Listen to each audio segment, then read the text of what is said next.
Nous en profiterons également pour introduire l'idée de référendum d'initiative populaire. Parce que ça suffit comme ça. Ça fait maintenant des siècles, en tout cas des années que les Français souhaitent avoir cette possibilité.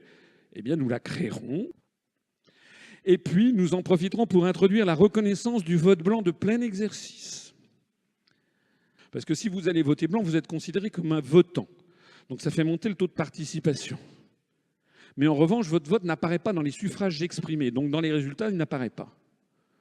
Il n'apparaît pas comme dans les pourcentages de suffrages exprimés. Donc ça ne fait que, finalement, c'est le contraire de ce que vous souhaitez. Vous souhaitez montrer un désaccord quand vous votez blanc. Et en fait, vous faites augmenter le taux de participation. C'est donc ça conforte les résultats de la personne qui est élue. Et le vote blanc de plein exercice, ça a une conséquence qui a déjà été utilisée, parce que le système que je décris existe en Suède et en Uruguay, de mémoire.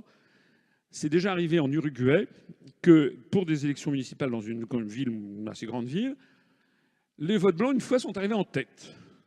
Alors dans ce cas-là, lorsque le vote blanc arrive en première position, l'élection est annulée. Elle est reportée, il y a un délai qui est à prévoir par une loi organique, qui est reporté de 2 ou 3 mois.